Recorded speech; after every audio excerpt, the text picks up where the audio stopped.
Naglabas kamakailan ng memo ang provincial government ng Cebu kung saan hinihikayat ang mga empleyado ng provincial capital na magsagawa ng tinatawag na tuob o steam inhalation. Makakatulong raw kasi ang traditional healing method pampalakas ng resistensya laban sa COVID-19. Pero ang tanong, epektibo nga ba ito? Pag-uusapan natin yan ngayon kasama si Dr. Eric Tayag, isang epidemiologist at infectious disease specialist. Magandang hapon po, Asek Tayag. Long time no see. Magandang hapon, Ruth, at magandang hapon din sa mga nanonood po sa programang ito. Dr. Tayag, ano po ba muna itong tinatawag na tuob at para saan ba talaga yan? Ano po bang nagagawa niyan? Unang-una, yung tuob, traditional medicine yan kung saan ay nagtatalugbong ng isang kumot ang isang tao at siya ay nagpapausok, naglalagay ng pinakulong tubig sa isang lalagyan, maaring maliit na planggana o tabo at inaamoy niya yung vapor nito. So pag inaamoy niya yung vapor nito, yung iba ay naglalagay ng mentol, mga dahon, at ito ay isang tradisyon sa maraming lugar sa ating bansa. Subalit ito ay ginagawa ng mga tao na meron ng nararamdaman root. Yung may halimbawa may sipon, may ubo. So nililinaw ko lang dito na hindi ito preventive at pangalawa hindi ito nagbo-boost ng resistensya natin. Maling paniniwala po yan at hindi rin ito gamot o treatment. Ito ay maaaring makapagbigay ng ginhawa sa paghinga, nakakaluwag daw ng paghinga, subalit may iba naman na sa obserbasyon nila ay hindi nakakatulong. Sa iba naman, kung paano ginagawa yung tuob o steam inhalation, kailangan maingat din sapagkat sa mga bata, baka tumaob yung pinaglalagyan ng mainit na tubig, magkaroon ng mga injuries, scalding injuries, kawawa naman yung bata. At yung mga magtataklob naman ay kailangan pikit ho yung mata natin, hindi tayo masyadong malapit dun po sa vapor sapagkat maaring masunog din po yung mukha natin. At pag yan ay naglagay ka ng blanket, humihinga ka ho, hindi ho yung pinipigil yung hininga mo. So, hininga ka pa rin, inhale, exhale, at hindi po lalampas ng 10 minuto. At yan po ay maaaring gawin ng 3 beses ang araw sa maraming gumagawa po niyan. Pero nagbigay na nga ng babala ang Department of Health at Philippine Medical Association at marami pa, nililinaw po nila na hindi ito gamot kontra COVID-19, Ruth. Linawin ko lang, Dr. Tayag, kasi binanggit nyo na kung meron ka na kunwaring sipon, ganyan, parang nakakaluwag sa paghinga. So at this point, you will not even encourage, kasi yun yung parang sinasabi ng Cebu government, di ba, to use this kind of traditional medicine. Ngayon, yung parang kung may nararamdaman ka na sintomas for possible COVID, ganun po ba? Not even to encourage using it. Oo. Kailangan mag-iingat tayo kasi baka mamaya yung ibuot sipon natin ay COVID-19 pala yun. So isipin nyo ho, magpapausok kayo. So maaaring lumuwag yung paghinga nyo. Tapos mamaya baka may lumabas na mga sipon doon. Tapos pag alis nyo nung blanket, may mga katabi kayo doon, walang mask, baka masabuyan ng secretions. Tandaan nyo, yung secretions natin, yung bahin o ubo, at pag may COVID-19, ay maaaring mahawa yung mga katabi ho natin. Kaya ingat, kailangan ho maingat. Marami namang ibang paraan para makaiwas po dito. At pinaliliwanag na natin paulit-ulit yan. Paano makakaiwas? Una, stay home. Kung lalabas ng bahay, dapat magsusuot tayo ng mask. Maghuhugas tayo ng kamay. Gagamit tayo ng alcohol. So, physical distancing. Yung pa rin ho ang pinakamabisa. At kung may sakit, Huwag ho sasarilinin yan. Kailangan ho ipagbigay alam yan para kayo ay kailangan i-isolate at maproteksyonan yung mga kasama niyo sa bahay. Yung binanggit niyo po kanina, yan din po ba yung sinasabi ng PMA warning against yung sa tuob, yung aerosolized spread? Ano po ba yung sinasabi nila na ganyan? Kasi nga po, pag nag-generate ka ng steam, kung ikaw ay inuubo o sinisipon at mabuti nakataklob yun, pag may katabi ka at yun ang ginagawa mo, baka mag-generate yun ng aerosol na tinatawag. Ibig sabihin yan, madaling malanghap po ng katabi nyo kung ano man yung lumalabas sa ilong nyo o bibig. At kung nagkataong COVID, hindi ka naman nagpa-test, baka COVID-19 pala yan, baka may mahawa ho sa'yo. Kaya pinag-iingat po. Pero tanggap naman ng maraming doktor din at naintindihan din natin kung bakit gusto mo maging komportable yung paghinga mo, gumagamit ka ng steam inhalation. So, steam inhalation, ibig sabihin, pag pinakulo yung tubig, yung water magiging vapor. So, pag nagtaklob ka, yung steam nun, papasok sa ilong mo ngayon habang humihinga ka, inhale, exhale, at yun daw ay magpapagaan ng iyong paghinga. At pag minsan, natutunaw yung mga mucus sa ilong o daanan ng hangin po natin. So, ano pong maipapayo nyo? Yung paggamit po naman ba ng vitamin C or other vitamins para mapalakas yung ating resistensya, ano pong kinalaman yan sa in preventing and trying to prevent na mahawa po tayo? Sapagkat ang naging reputasyon ng vitamin C ay it will boost the immune system.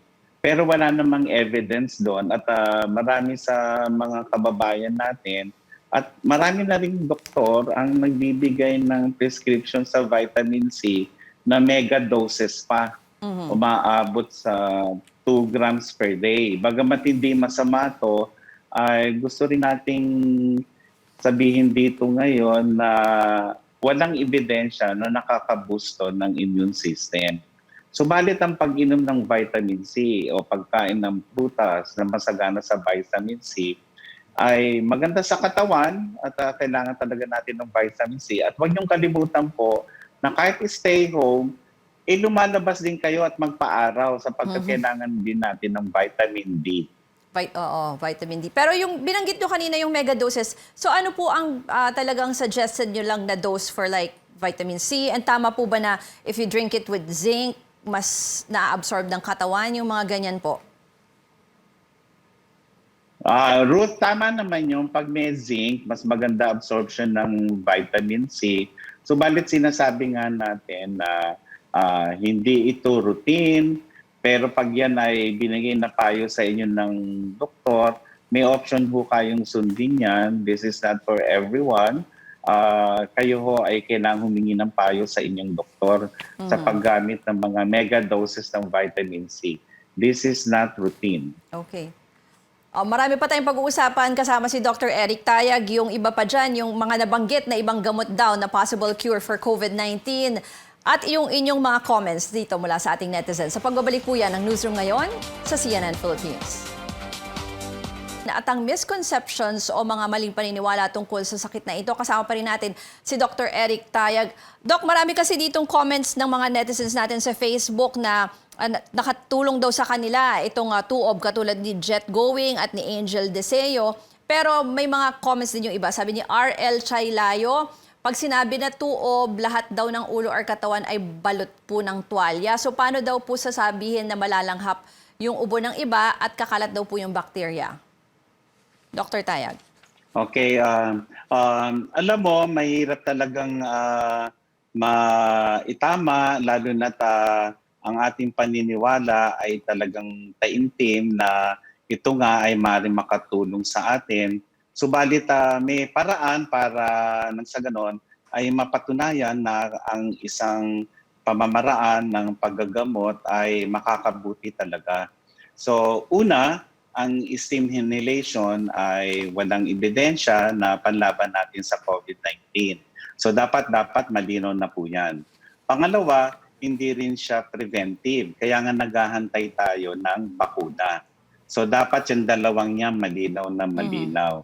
Subalit, ang steam inhalation or tuob dyan sa Cebu at sa maraming lugar sa Pilipinas ay maaaring makatulong, sabi nila, doon sa mayroon ng sipon o ubo para guminawa. Pero kailangan mag-ingat po. Bakit? Baka may mapaso, mabanlian ka kung hindi ka nag-iingat. Pangalawa, baka hindi mo hindi mo pinikit yung mata mo, yung usok masama sa mata. Pangatlo, hindi lalampas ng 10 minuto, 3 times a day yan kung gagawin nyo. Subalit, delikado po at baka wala kayong sipon, lalong lumabas yung maraming sipon at kung COVID-19 yan, baka kumalat yung secretions dyan sa mga kasama nyo sa bahay o opisina. Okay. Kung sa opisina gagawin yan, ibig ba sabihin nun, may sipon o ubo kayo? Kung may sipon o ubo kayo, wala kayo dapat sa opisina. Dapat nasa bahay kayo, stay home. Yes. Hindi pwedeng lumabas ng bahay ho, yung may sintomas. Yung root. Okay, Yan ang Doctor, masasabi natin. At kung kailangan yung lagyan ng may nabibiling vaporizer, yes. okay, kung gusto nyo mas safer. At yung iba naman, binibigyan prescription ng gamot, pero iba naman yon, nebulizer naman yon, para yung gamot umabot talaga ron sa lungs. Okay. Pag steamer kasi, vaporizer, hanggang sa daanan lang hanggang lalamunan lang yan. Dito sa may ilong, dyan lang yan. Sige po, Doc. Yung iba pong kumalat sa social media, eto binanggit na rin ni Dagatan Villarayan dito sa ating Facebook Live, yung Fabunan antiviral injection na ngayon naman daw ay nasa Indonesia na at ginagamit naman doon for clinical trials. Or, di ba may statement na po dito, nabalitaan niyo po itong sa Fabunan antiviral drugs? Okay. Hindi kasi rehistrado dyan yan sa Food and Drug Administration natin. Naglabas na ng cease and desist order ang FDA sa injection na yan. Ang problema kasi sa mga gamot na to, yung mga unsubstantiated claims, root, at yung iba pang gamot, hindi naman dahil sa hindi natin pinapaboran ang pagtuklas, subalit may mga tamang paraan yan. May ethics review board committee approval pa yan. Kailangan masusi po ang paghahanda sa mga pasyente bago gamitin po yan. Sapagkat yung mga yung mga claims na po yan, pangkaraniwan po ay testimonial. Ibig sabihin, yung mga nakaranas po yan ay nagsasabi na maganda.